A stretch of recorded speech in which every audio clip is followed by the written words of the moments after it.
All right, in this video, we're going to discuss APEC, right? It's a bomb of an option. There's certain passports that have the APEC ability. You can get that APEC business card. It opens up a ton of opportunity in 19 countries that truly matter. Your US and Canadian passports have a transitional access, is not a full member of the APEC, but I get a lot of Australian clients who talk in APEC terms. And there's some very interesting stuff, advantages. What is this used for? What are the opportunities that this opens up? And how do you get a passport that has direct APEC access? How to quickly get it? How to then apply for APEC and a whole lot more. So if you aren't yet subscribed to the channel, we discuss news analysis, news breaks, new programs, stuff like Nexus, APEC, and a whole lot more. So make sure to turn on the bell notification and subscribe so you don't miss out on any of my videos. All right, let's just deep dive into this. APEC has 19 core countries, right? And let's look at the list. You have some real awesome countries on this list. The big heavyweights are Australia, Chile. You have China for some people, although China and Russia is on the list as well. I mean, it's again, works for some people, does not work for others. You have Japan, which is a huge one, right? If you have APEC privileges on any one of your passports, you have a direct business access to Japan that really opens up a ton of opportunities. You have Mexico, obviously a big one, New Zealand. So one of the CUNA countries, clearly, you have direct access to New Zealand, a great location, a safe location. You have Peru. And then, as I said, it does have Russia access. A lot of people have businesses they're trying to pull out. Some are trying to do various sorts of stuff. Again, you have that option. And then there are a bunch of other countries. So that is the big list. Now, what are the passports that get you the APEC access, right? The APEC card, you need to have the right citizenship. And a couple of ones. One is Russia. Now, Russian passport is the fastest to get. There's a new development with Russia that they are awarding citizenships, quickly to certain type of people. Now, if you have missed, and I don't recommend this is news coverage that I cover as part of my channel.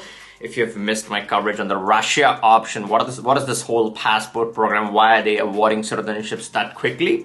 You can return and take a look at this video. This details the whole matter. But here, let's focus on some of the countries, right? Let's talk about Mexico. Now, Mexico has that APEC privileges. APEC is the business freedom that you have. The card has a lot of benefits. It opens up a ton of opportunity in sense of business. So you can use the business to set up your obviously get residency and set the whole thing up. And that opens up a lot of other possibilities. And if you are interested in knowing what those possibilities are and what that could lead to, you can always click the link in the description. We discuss this a lot with our Australian clients and clients around the globe. So if you're interested, we can always have that discussion. Now, let's talk about how do you get APEC, right? How do you acquire the APEC? You need a citizenship that gets you the APEC privileges. And as I said, Mexico is a big one.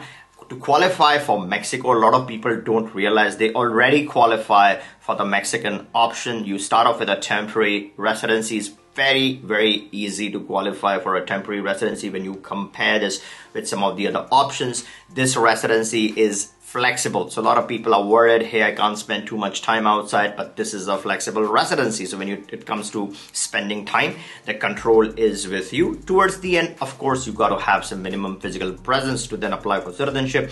But then you can acquire this Mexican passport. You can start your clock. So once you get the temporary residency, the beauty of this all is that it does not matter for citizenship purposes. The time frame can be covered either on temporary residency and a combination of permanent residency. So the sooner you start the clock, the sooner you get on your pathway to being a Mexican citizen. I have covered this numerous times on my channel, and with a very modest monthly income of $2,700 US, you can qualify under one of the categories. There are two other categories, very interesting categories with Mexico. And if you have missed that coverage, you can take a look at this video. This covers the whole Mexican option in detail. Now, there's also Peru on this list. Now, you can use Peru to get the APEC and then APEC to enter all these different countries. Now, if you have missed my coverage on Peru, I did make a video. Not a whole lot of content is out there on Peru, and there's a specific reason why. And if you have missed my old video on Peru, it's still relevant.